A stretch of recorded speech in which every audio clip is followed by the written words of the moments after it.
The stars looked cold and distant through the viewing screen of the cargo ship. The vessel moved slowly through the empty space between solar systems.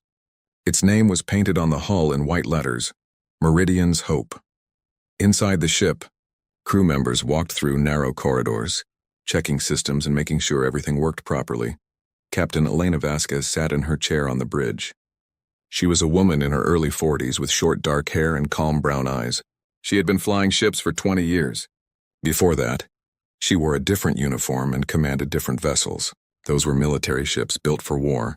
Now she commanded a cargo hauler that carried medical supplies and equipment for building colonies on distant worlds.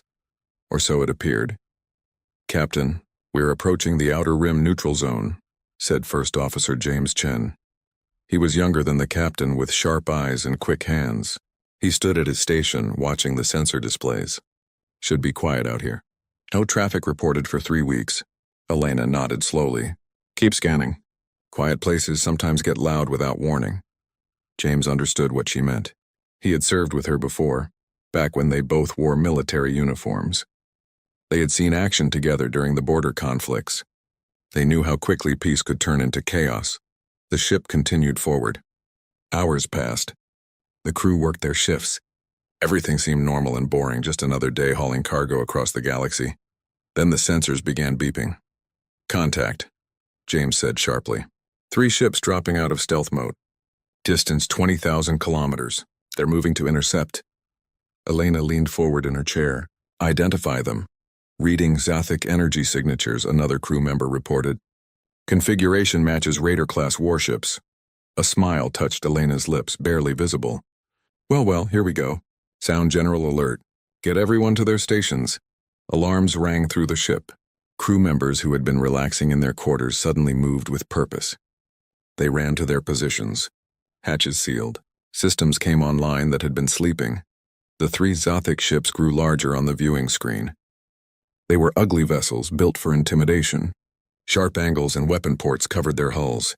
They looked like predators, and that was exactly what they were. "Incoming transmission," the communications officer said. "Put it through," Elena ordered. The screen changed to show a Zathic commander. He was a large creature with 4 arms and scaled skin that reflected the light. His mouth was filled with sharp teeth. His eyes were yellow with vertical pupils like a reptile. He wore armor decorated with symbols that showed his kills and victories. "Human vessel," the Zathic said in rough but understandable English. "You are surrounded. Power down your engines. Prepare to be boarded. If you resist, we will destroy you. If you comply, you may survive." Elena stood up slowly. She smoothed her uniform and walked closer to the screen. "I am Captain Elena Vasquez of the Meridian's Hope. We are a registered cargo vessel carrying humanitarian supplies. We are protected under Galactic Commerce Treaty provisions." The Zathic commander laughed. It was an unpleasant sound. "Treaties are for species with power to enforce them. Humans are new, weak. Your weapons are primitive. Your ships are slow. You will give us your cargo and you will be grateful we let you live." "I see," Elena said calmly. "So you've studied us?" "Of course. We know everything about humans. You are small. Your technology is inferior. You have been in space for less than a century. You are prey pretending to be predators." Elena nodded thoughtfully. "Interesting assessment. Tell me, Commander." "I am Threxal, Slayer of Worlds, Terror of the Outer Rim." "Tell me, Threxal, in all your studies of humanity, did you learn where we come from?" The Zathic looked confused by the question. "Your homeworld, Earth? A garden world, soft, easy, it made you soft." "A garden world," Elena repeated. She glanced at James, who was now grinning. "You hear that, Chen? Earth is a garden world. Beautiful flowers and gentle breezes, Captain," James replied, his voice dripping with sarcasm. Elena looked back at the screen. "Commander Threxal, I'm going to give you one chance. Turn around. Leave this system. Forget you ever saw us. Do this and you'll live to raid another day." The Zathic commander roared with laughter. His crew behind him joined in. "You threaten me? You are one ship." "We are 3! You are cargo haulers!" "We are warriors. You will surrender or die," Elena sighed. "Very well. You've made your choice. But don't say I didn't warn you."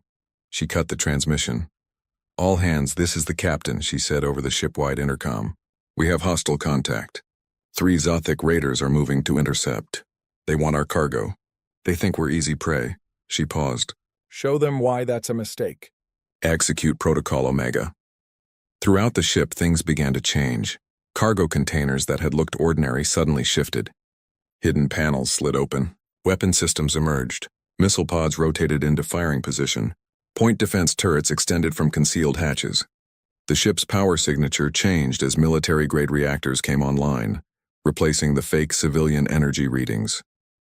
In the crew quarters, men and women opened lockers and pulled out combat armor. They checked weapons with practiced ease. These were not ordinary cargo handlers. They were veterans, soldiers who had seen combat and survived. They had signed up for boring cargo runs to earn quiet money after their service ended, but they had never forgotten their training. James pulled up tactical displays. Zothic ships are closing. They're launching boarding craft. Looks like 12 shuttles. Probably 6 warriors per shuttle. They're planning to overwhelm us with numbers. Let them come, Elena said. She returned to her chair. Prepare to receive boarders. Set internal defense grid to automatic. Seal all sections except designated entry points. Aye, Captain, James replied. His fingers danced over his console. Throughout the ship, bulkheads reinforced themselves. Hidden barriers rose. Corridors became segmented. The ship's internal layout changed from a simple cargo hauler to a maze designed for defensive combat. The Zothic boarding shuttles approached. They latched onto the hull with magnetic clamps. Cutting torches began burning through the outer airlock doors. Elena watched on her monitors. Engineering, are we ready? All systems green, Captain, came the reply. Just like old times. Just like old times, Elena agreed. Weapons, do we have firing solutions on all 3 Zothic ships? Locked and loaded, Captain. Awaiting your order. Not yet. Let them board. Let them commit. I want them to understand what they've done before we finish this. The first Zothic warriors breached the hull. They poured into the ship, roaring their battle cries. They expected fear. They expected panic. They expected easy victory. What they got would be very different. Elena sat in her chair, completely calm. She had fought in 3 wars. She had defended colonies against pirates, rebels, and worse. She had been trained by Earth Defense Force, the same military that had survived nuclear wars, climate disasters, and near-extinction events on their homeworld. Humans didn't get to the stars by being weak. They got there by being too stubborn to die. Here they come, James said quietly. Good, Elena replied. Let's teach these raiders why you don't attack human ships. The Zothic thought this would be easy. They were about to learn the truth. Humans were never easy prey. The Zothic warriors moved through the breached airlock with confidence. They were large creatures, each standing over 2 meters tall. Their forearms carried various weapons, plasma rifles, blade guns, and shock spears. Their scaled armor gleamed under the ship's lights. They had done this hundreds of times before. Board a weak ship. Take the cargo. Kill anyone who resisted. Simple work for professional raiders. Commander Threxall led the first group personally. He wanted to see the fear in human eyes. He wanted to watch them beg. Behind him, 72 of his best warriors spread through the ship in organized groups. They had studied the layout. They knew where the bridge was. They knew where the cargo holds were. They knew where the crew quarters should be. Everything seemed normal at first. The corridors were plain metal. The lights were standard. The air smelled like any other ship. Recycled oxygen mixed with machine oil and human sweat. Nothing special, nothing dangerous. They found the first human crew members in a cargo bay. 5 humans stood with their hands raised. They wore simple work uniforms. They looked scared. They looked helpless. Perfect. You. Threxall pointed at the nearest human, a young man with red hair. Where is your captain? Bridge, the man said, his voice shaking. Please don't hurt us. We're just cargo handlers, Threxall laughed. Cargo handlers on a cargo ship. How appropriate. You will help us load your supplies onto our vessels. Do this and perhaps you live. The humans nodded quickly. Too quickly. But Threxall didn't notice. He was too busy feeling proud of his easy victory. He sent half his warriors to secure the cargo. The rest would take the bridge. He personally led the bridge team. This was the moment he enjoyed most, seeing the captain's face when they realized they had lost. The group moved through the corridors. The ship seemed larger inside than it should be. The corridors had many turns. The layout was confusing. Threxall frowned. This didn't match the plans they had studied. "Commander," one of his warriors said, "this section seems reinforced. These walls are thicker than normal cargo ship construction." "Humans are paranoid," Threxall replied. "They probably fear asteroid strikes." "It means nothing," they continued forward. Behind them, the cargo handlers they had found watched them go. The young man with red hair pressed his hand against the wall. A hidden panel opened. Inside was a small control pad. He entered a code. Throughout the ship, things began to happen. Threxall was halfway to the bridge when he heard a loud clang. He spun around. A massive bulkhead door had dropped from the ceiling behind his group. It sealed with a hiss of pressurizing locks.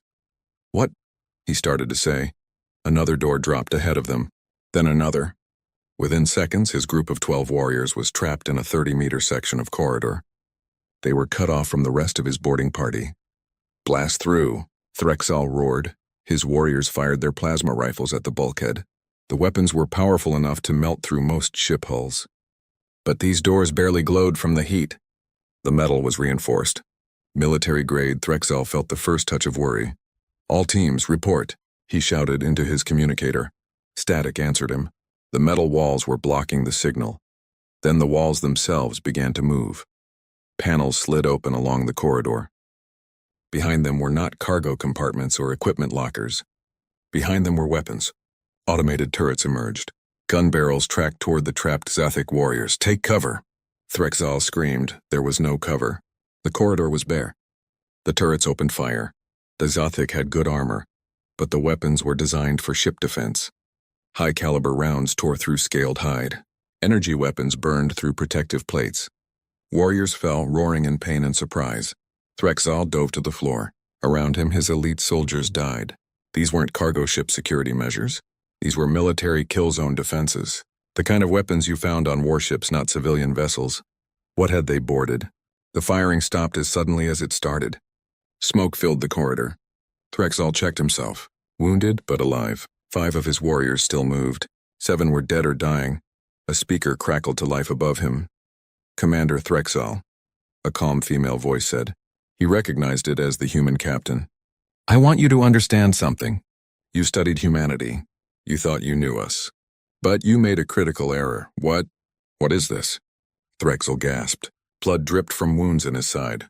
"This is a Q-ship," Captain Vasquez explained. "Do you know what that is? In Earth's ancient ocean wars, some nations would disguise warships as merchant vessels. They looked harmless. Pirates would attack them. Then the merchants would reveal their true nature and destroy the pirates. We learned that lesson well." Threxall's mind raced. Q-ship, disguised warship. That meant, the Meridian's Hope is registered as a cargo vessel. The captain continued. And it does carry cargo. But every deep space human ship has dual purpose. We lost too many colonies to raiders in our early years. Never again. Every civilian ship can become a warship. Every cargo crew is trained for combat. You didn't attack merchants, Commander. You attacked soldiers. Throughout the ship, the other Zathic teams were learning the same lesson. The humans they had captured suddenly weren't acting scared anymore. In the cargo bay, the 5 helpless workers moved with deadly speed. The red-haired young man pulled a weapon from behind a crate he had been standing near. It was a human assault rifle, brutal and simple in design. The Zathic warriors in the cargo bay barely had time to raise their weapons. The humans had already taken defensive positions. They had been hurting the raiders exactly where they wanted them. Now the Zathic stood in an open area with no cover while humans fired from behind cargo containers. The battle was short and bloody. In another section, a Zathic squad found themselves in a corridor that suddenly lost gravity. They floated helplessly while armed humans wearing magnetic boots entered from both ends. The warriors couldn't aim properly. They spun in the air, disoriented. The humans picked them off one by one. Another group tried to cut through to the engineering section. They succeeded in breaching the door, only to find the entire room filled with a gas that made them dizzy and weak. Their armor's environmental systems couldn't filter it fast enough. Human crew members in sealed suits waited patiently for them to collapse. The Zathic had superior strength and better weapons. But the humans had preparation, training, and the home advantage. They knew every inch of their ship. They had turned it into a fortress. Every corridor was a potential trap. Every room could become a battlefield designed to favor the defenders. Commander Threxall listened to the sounds of fighting echo through the walls. He heard his warriors dying. He heard human voices giving calm professional orders. These weren't panicked civilians. These were experienced soldiers executing a well-practiced defense plan. "My ship," he said into the dead communicator. "Destroy this vessel. Fire all weapons," but his ship couldn't hear him. And even if they could, they were about to have their own problems. Outside, the Meridian's hope was changing. What had looked like cargo pods along the hull suddenly opened. Missile launchers emerged. Point defense cannons extended. The ship's energy signature spiked as massive reactors came fully online. On the bridge, Captain Vasquez watched her tactical display. "Weapons free," she said quietly. "Target their engines. I want prisoners, not corpses. We'll need them to answer questions." The disguised warship opened fire. The Zothic raiders, expecting an easy fight, were suddenly facing a fully armed military frigate. They had attacked a human ship thinking it would be easy. They were learning just how wrong they had been, and the lesson had only just begun. The first Zothic warship died quickly. It never had a chance to raise shields or return fire. The missiles from the Meridian's Hope struck its engine section with precise accuracy. Explosions bloomed across the raider's hull. The ship spun out of control, venting atmosphere and debris. On the bridge of the second Zothic vessel, the captain stared in shock at his screens. "What just happened?" "The human ship fired on us. It has military-grade weapons," his sensor officer screamed. "Reading multiple missile batteries, energy cannons, and active defense grids. This is not a cargo vessel. All ships, combat formation," the Zothic captain ordered. "Return fire. Destroy them." But the humans had the advantage of surprise. While the raiders scrambled to respond, the Meridian's Hope was already maneuvering. The ship moved with grace that no cargo hauler should possess. Its drives were military specification, hidden beneath false readings until the moment they were needed. First Officer James Chen managed the tactical station with calm efficiency. Second volley away, targeting the lead ship's weapon systems. Point defense active. Their return fire is poorly coordinated. They expected a static target, Captain Vasquez said. They planned for boarding actions, not ship-to-ship combat. "Keep hitting them." "Don't give them time to adapt." The battle in space was almost unfair. The Zothic had numbers, but the humans had preparation, training, and better technology than they had revealed. Every shot from the Meridian's Hope was calculated and precise. The raiders' shots were panicked and scattered. Inside the ship, the real lesson in human warfare was taking place. Commander Threxall had managed to get his surviving warriors to a defensible position in what appeared to be a storage room. They had pulled cargo containers together to form a barricade. 5 warriors remained with him, all wounded. They waited for the human attack they knew would come. But the attack came in a way they didn't expect. The lights went out. Complete darkness filled the room. The Zothic had good night vision, but without any light at all, even they were blind. "Night vision," Threxall ordered. His warriors activated the sensors in their helmets. The world became visible again in shades of green. Then the temperature began to drop. "Commander, the environmental systems," one warrior said. "They're draining the heat," it was true. Within minutes, the room became freezing cold. The Zothic were reptilian. Cold made them slow and sluggish. Their movements became stiff. Their thoughts became foggy. "They're using the ship against us," Threxall realized. He felt stupid for not seeing it earlier. Of course, the humans controlled the environmental systems. They could adjust gravity, atmosphere, temperature, pressure, anything. The ship itself was a weapon. "We need to move," he said. "Find another position. Somewhere they can't seal us in."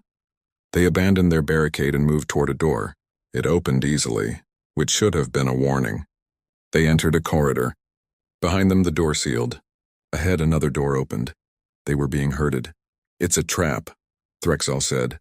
But what choice did they have? Stay in the freezing room and die slowly? Or move forward into whatever the humans had planned? At least moving gave them a chance to fight. They went forward. The corridor opened into a larger space. It appeared to be a cargo hold. Containers were stacked along the walls. The center was open. The lights came back on, bright and sudden. The Zothic warriors blinked, their eyes struggling to adjust. Then the humans appeared. They emerged from behind containers, from doorways, from overhead catwalks. 12 humans, all armed, all wearing light combat armor. But they weren't shooting. They were just watching. One human stepped forward. She was the captain. Elena Vasquez stood with her arms crossed, no weapon visible. She looked at Threxal with an expression that wasn't quite pity but close to it. "Commander Threxal, Slayer of Worlds, Terror of the Outer Rim," she said. "You wanted to know about humans. Let me educate you." Threxal raised his plasma rifle. "You will die, human." "Maybe," Elena agreed. "But not today. And not by you. See, you made assumptions about us. You thought because we've only been in space for 80 years that we're primitive. You thought because our ships look simple that we're simple. But you forgot to ask the important question." "What question?" Threxal demanded. "How did we survive long enough to reach the stars?" Elena began walking slowly around the open space. Her crew kept their weapons trained on the Zathik but didn't fire. This was their captain's moment. "Earth isn't a garden world, Commander. It's a death world."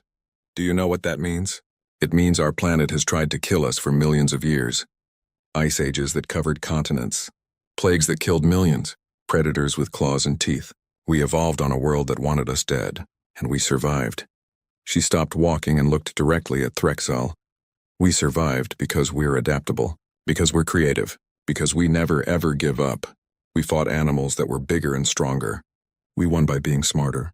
We fought diseases we couldn't see. We won by learning medicine. We fought each other in wars that nearly destroyed us. We won by learning peace. Every challenge made us harder. Every disaster made us tougher." "You talk too much," Threxal snarled. He fired his weapon. Elena had already moved. She was fast, much faster than he expected. The plasma bolt missed her by centimeters. Before he could fire again, the humans shot. Not to kill. They aimed for weapons and limbs. Precise shots that disarmed without killing. The Zathik warriors fell, their weapons destroyed or torn from their grips. Threxal found himself on the ground, his rifle smoking and useless. His armor had stopped the bullets from killing him, but he couldn't fight anymore. Elena walked over and looked down at him. "We don't enjoy killing, Commander. We've seen too much death in our history, but we're very, very good at it when we need to be. You thought we were prey because we're small and new to space, but humans have been predators since we lived in caves and hunted with stone weapons. We've been warriors since we first picked up sticks to defend our families. You didn't attack sheep. You attacked wolves who were pretending to be sheep. Throughout the ship, the last Zathik raiders were being rounded up. Some surrendered when they realized they couldn't win. Others fought to the end and died. The humans showed mercy to those who gave up. They showed none to those who continued fighting. In space, the battle was over. 2 Zathik ships were crippled and drifting. The third had tried to run, but the Meridian's hope was faster. It caught up easily and disabled the fleeing raider with shots to its engines. Captain Vasquez opened a channel to all 3 Zathik ships. "This is Captain Elena Vasquez. Your boarding parties are defeated. Your ships are disabled. You have 2 choices. Surrender and face trial under galactic law, or continue fighting and die here. You have 30 seconds to decide." On the bridge of the lead Zathik ship, the captain looked at his ruined vessel. His crew was injured. His weapons were offline. His engines were destroyed. He had attacked what he thought was an easy target. Instead, he had found a predator disguised as prey. "We surrender," he said quietly. "Wise choice," Elena replied. "Stand by for boarding. Any resistance will be met with lethal force." She closed the channel and looked at James. "Get recovery teams ready. Secure the prisoners. Send a message to Galactic Peacekeeping. Tell them we have prisoners for trial and we need pickup." "Already done, Captain," James said with a smile. "They're sending a fleet. They want to see the ship that took out 3 Zathik raiders alone." "We're not alone," Elena said. "We have a crew of 30. Each one is a veteran. Each one knows their job. That's what makes us dangerous." Below in the cargo hold, Commander Threxal was being treated for his wounds by a human medic. The medic was gentle and professional. She gave him medicine for pain. She bandaged his injuries. She treated him like a person, not an enemy. "Why?" he asked weakly. "Why help me?" "I tried to kill you." The medic looked at him. She was young, probably hadn't seen 30 years yet. But her eyes were old. "Because that's what humans do. We fight when we must, but when the fighting stops, we heal. Even our enemies, maybe especially our enemies. How else do you turn enemies into friends?" Threxal closed his eyes. He had learned more about humans in 1 hour than his species had learned in years of study. They were not soft. They were not weak. They were not easy prey. They were survivors who had turned survival into an art form, and attacking them had been the worst mistake of his life. The medical bay of the Meridian's Hope was filled with injured Zothic warriors. Human medics moved between them, providing treatment without judgment. The prisoners watched with confusion and something like shame. They had expected torture or execution. Instead, they received the same level of care as the injured human crew members. Commander Threxall sat on a medical bed, his wounds cleaned and bandaged. A human doctor checked his vital signs with gentle hands. The doctor was an older man with gray hair and tired eyes. "You'll live," the doctor said. "Your species has impressive natural healing. The plasma burns will scar, but the tissue damage isn't permanent. Why do you care?" Threxall asked. "We are your enemies," the doctor smiled sadly. "Right now you're my patient. That's all that matters. I took an oath to heal, not to judge." The commander looked around the medical bay. Human and Zothic wounded lay side by side. "I do not understand your species." "Join the club," the doctor laughed. "We barely understand ourselves, but that's what makes us interesting, I suppose." On the bridge, Captain Vasquez reviewed damage reports. The Meridian's Hope had taken some hits during the battle, but nothing critical. 2 crew members had minor injuries. All systems were functional. The 3 Zothic ships were secured and under guard. 74 raiders were prisoners.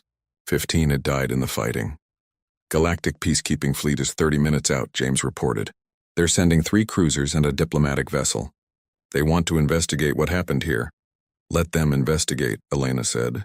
"We have nothing to hide. We defended ourselves against pirates. That's legal under any law."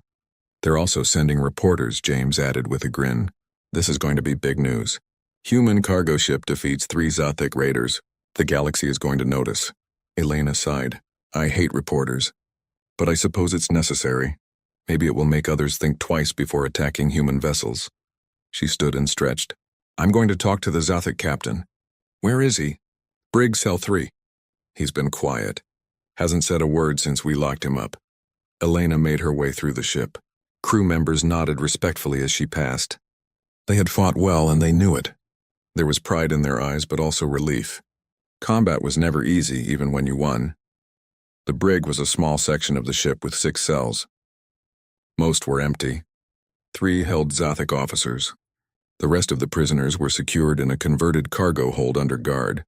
The Zothic captain sat on a bench in his cell.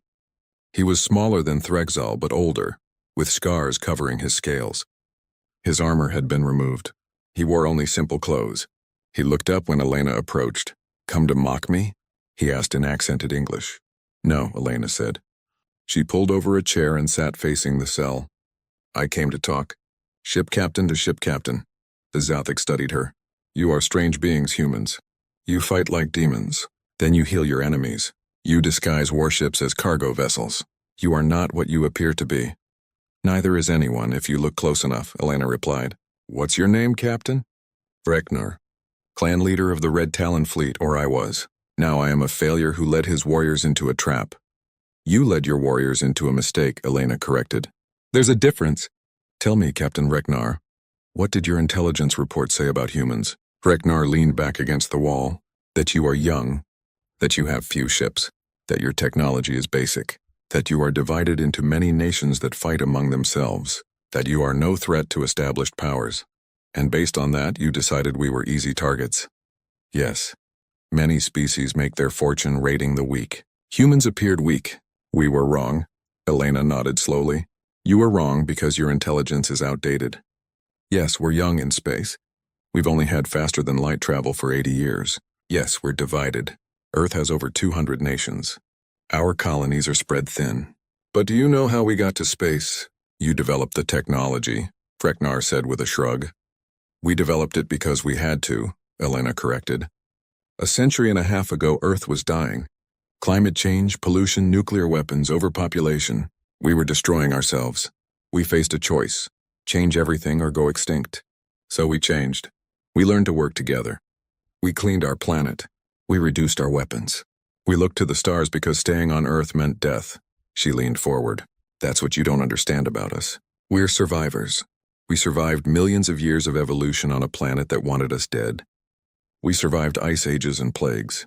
We survived global wars that killed hundreds of millions. We survived nearly destroying ourselves with our own technology. Every challenge made us adapt. Every disaster made us stronger. You make it sound noble, Reknar said. But survival is not special. Every species survives. Not every species survives the way we do, Elena said. Most species develop on stable worlds. They grow strong in peaceful times, but when they face real challenges, they break. We developed on a death world. We grew strong through constant struggle. When we face challenges, we don't break. We evolve, we adapt, we overcome, she stood up. That's why attacking human ships is a mistake, Captain. You see cargo vessels. We see mobile fortresses. You see civilians. We see veterans who served their time and chose peaceful work but never forgot how to fight. You see weakness. We see opportunity to prove our strength. Your words sound like threats, Reknar said quietly. They're not threats. They're facts. Humans don't want war. We've had enough war to last 1,000 years. But we also refuse to be victims. Every human ship in space is built with dual purpose. Every crew is trained for combat. We learned from our history. We learned from the colonies we lost to raiders in our early years. Never again. The communication system crackled. Captain to the bridge. Peacekeeping fleet is arriving. I have to go, Elena said. Think about what I said, Captain.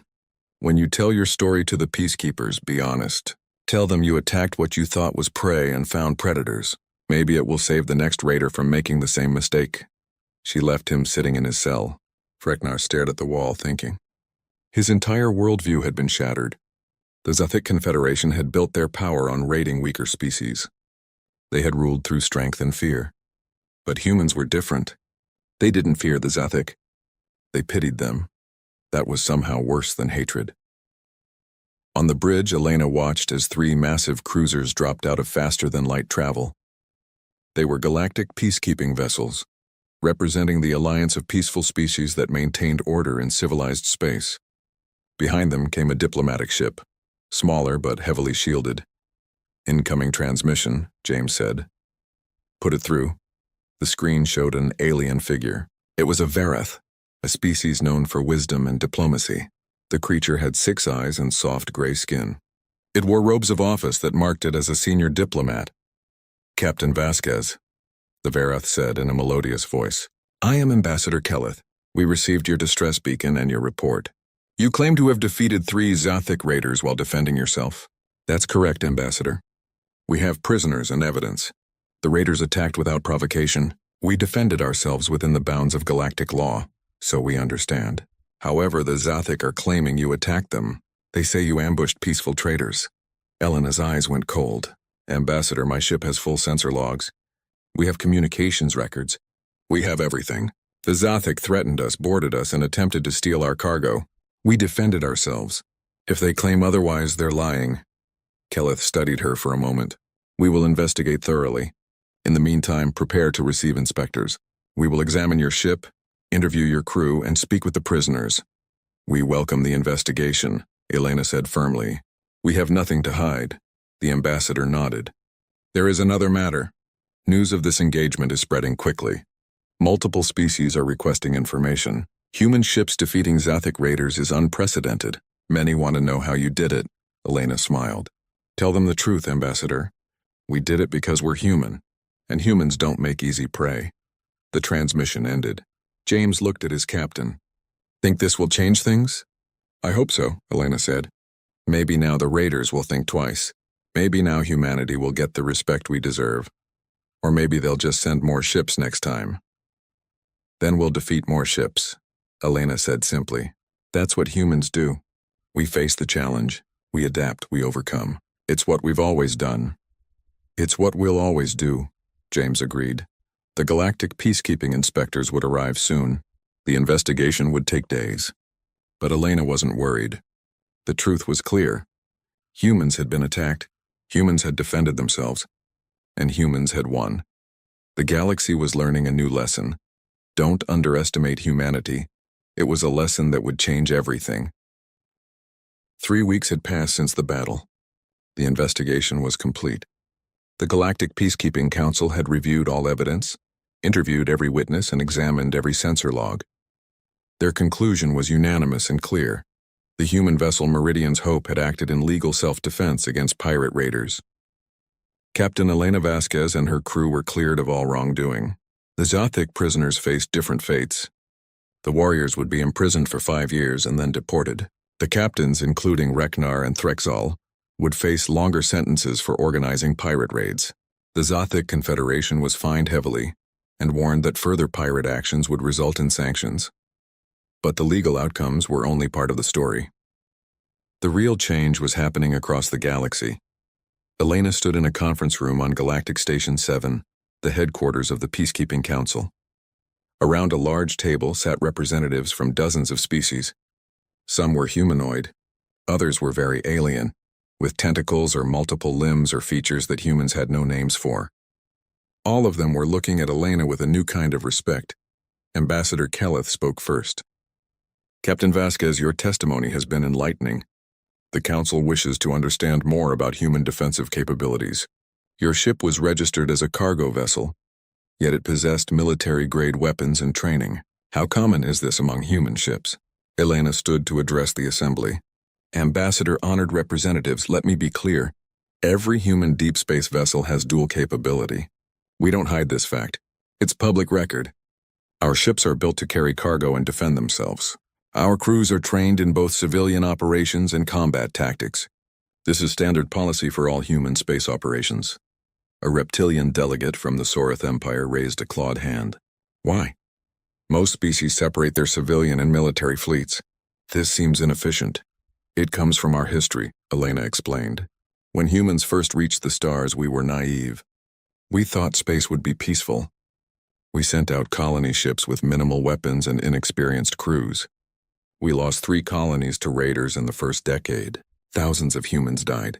Children, families, people who just wanted to build new lives on distant worlds. They died because we weren't prepared to defend them. She paused, letting that sink in. We learned from that mistake. Now every human ship can fight if needed. Every crew knows how to defend themselves. Yes, it costs more. Yes, it requires more training. But it means our people are safe. And after what happened to those early colonies, safety is worth any cost. A floating jellyfish-like creature pulsed with bioluminescence, its translation device speaking in a musical tone. But surely this makes human ships more aggressive. Does it not invite conflict? No, Elena said firmly. We don't start fights. Our weapons are defensive. We follow all galactic laws. We respect territorial boundaries. We trade fairly and honestly. But if someone attacks us, we defend ourselves completely and effectively. That's not aggression. That's survival. Ambassador Kelleth nodded slowly. The Council understands your position. However, there are concerns. Some species worry that humans are too militaristic, that you are preparing for war. Elena felt a flash of anger but controlled it. With respect, Ambassador, humans have fought more wars among ourselves than most species can imagine. We know what war costs. We know the price in lives and resources in future. We don't want war. We want peace. But peace doesn't mean being defenseless.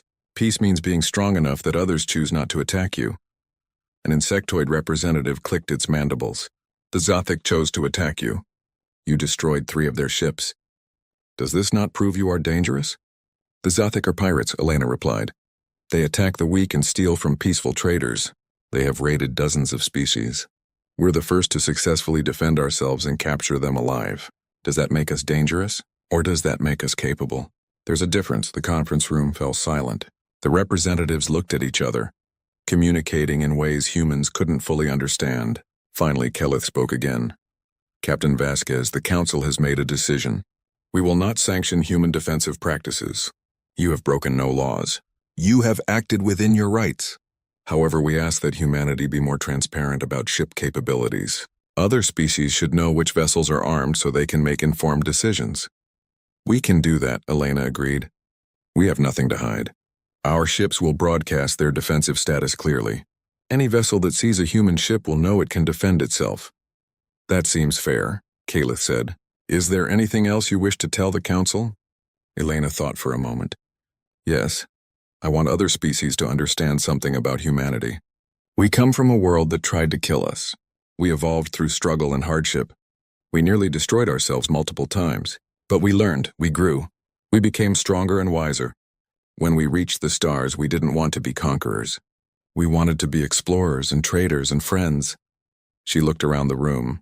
meeting the eyes of each representative, but we also refuse to be victims.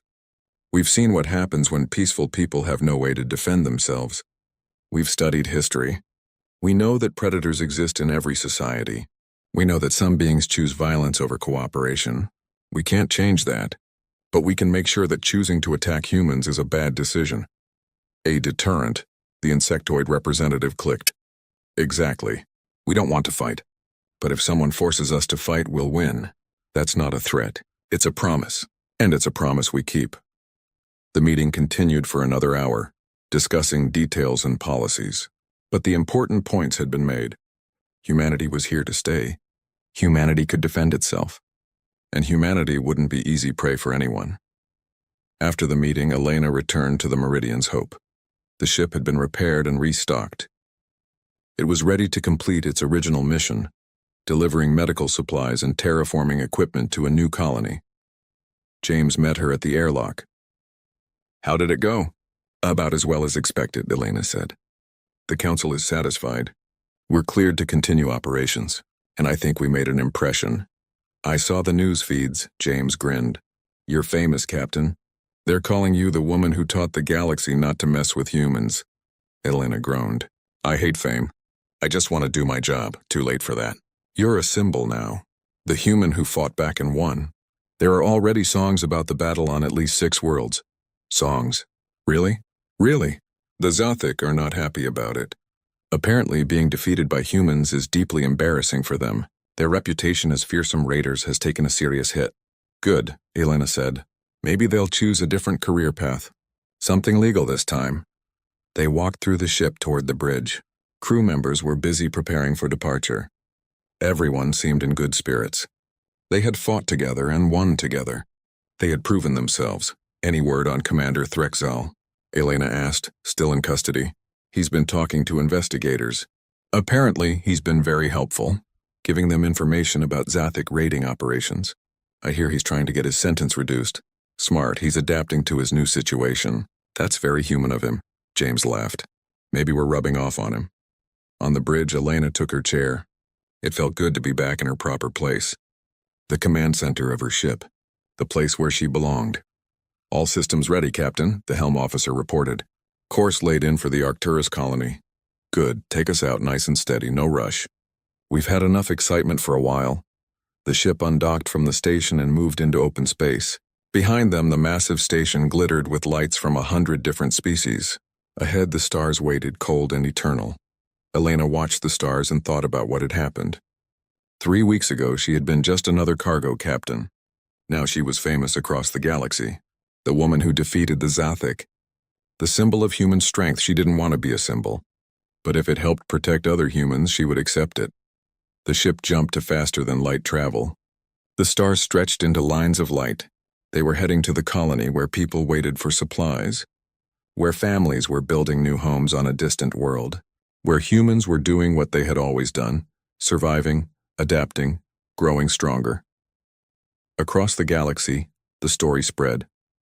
News networks from every species broadcast the tale of the human cargo ship that defeated 3 raiders. Some told it as comedy, laughing at the foolish pirates. Some told it as drama, emphasizing the battle. Some told it as warning, cautioning others not to underestimate humans. In bars and meeting halls, in ships and stations, beings talked about the incident. The story grew with each telling. Details were added or changed. But the core message remained the same.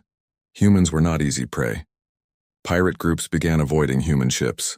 Why risk attacking a vessel that might be a disguised warship? Why fight a crew that was trained for combat? Easier targets existed. Some species started copying human practices. They began training their civilian crews in defense. They armed their cargo ships. They learned from human example. The Zothic Confederation faced a crisis. Their reputation was damaged. The raiders were afraid. Young warriors questioned whether the old ways were still valid. Some suggested they should seek legitimate work instead of piracy.